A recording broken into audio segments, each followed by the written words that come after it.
Imagine sitting in a dark classroom, doors locked, silence all around, but then you hear footsteps in the hallway when no one is supposed to be there. These are three true stories of school lockdowns that still haunt the people who lived through them. It was a Friday, seventh period, and everyone in my calculus class was buzzing for the weekend. Our teacher, who was usually really laid back, decided to ditch the lesson and play some trivia games online with us. We were laughing, guessing brand logos, when suddenly the dean's voice cut through the loudspeaker. "This is not a drill.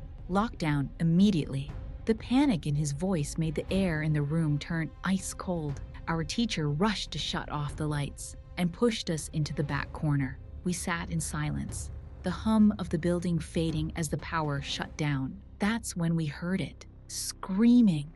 A man's voice echoed down the hallway, shouting threats at the top of his lungs. Lockers rattled as he slammed against them, yelling, "I'll kill all of you!" The sound grew closer until he was pounding on our classroom door. Two girls sobbed uncontrollably as the banging grew violent, the stranger screaming, "Open up!" over and over. We were frozen, praying the door would hold. Finally, the pounding moved away, his screams fading into the distance. When the lockdown ended, we learned the truth. A mentally unstable man had entered the school, attacked the front desk clerk, and disappeared into the building. Hours later, a janitor found him sleeping in a storage closet. Rumors spread that he had a .44 Magnum sticking out of his pocket. By the time police arrived, he was gone. To this day, none of us knows what happened to that man.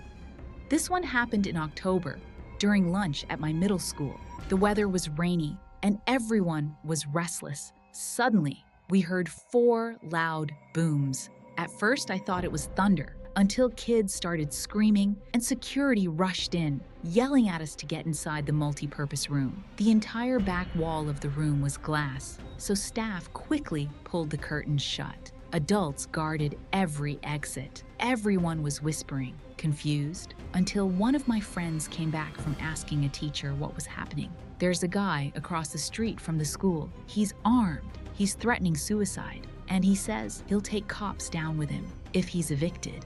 Turns out, he was a registered sex offender. And worse, he'd been seen staring at kids through the fences. We were stuck inside for over an hour, terrified. Later, I found out my friend Brandy actually lived next door to him. She told me that the Halloween before, she'd seen him standing at his window, cutting his arm, and writing words across the glass in his own blood. "Don't come here or I'll kill you." At the time, she thought it was a sick Halloween joke. But after that lockdown, we all realized how real and dangerous he truly was.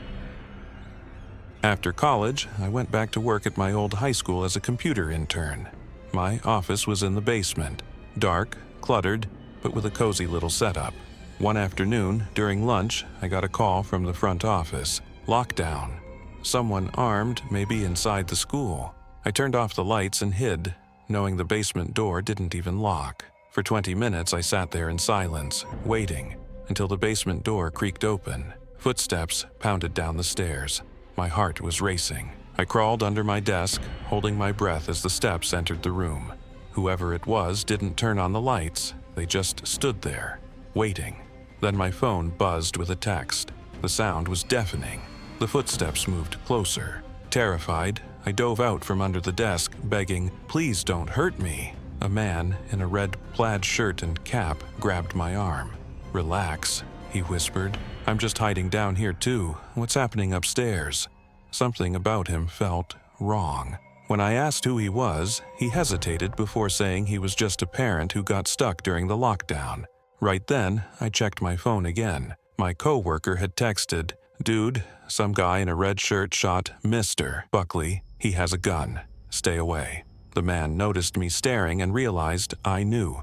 Before I could react, I bolted for the stairs. A gunshot exploded behind me, the bullet ricocheting in the darkness. Somehow, I made it upstairs alive. Police caught him at the basement exit. Mr. Buckley survived the shooting, though no one really knows why the gunman targeted him. I'll never forget the sound of that gunshot and the feeling of being trapped in the dark with a killer just feet away. 3 lockdowns, 3 terrifying brushes with danger. But the scariest part? In each of these stories, the real horror wasn't just the lockdown itself. It was knowing that someone dangerous had been walking the same halls, only a door away. And sometimes, the worst part is not knowing if they ever left.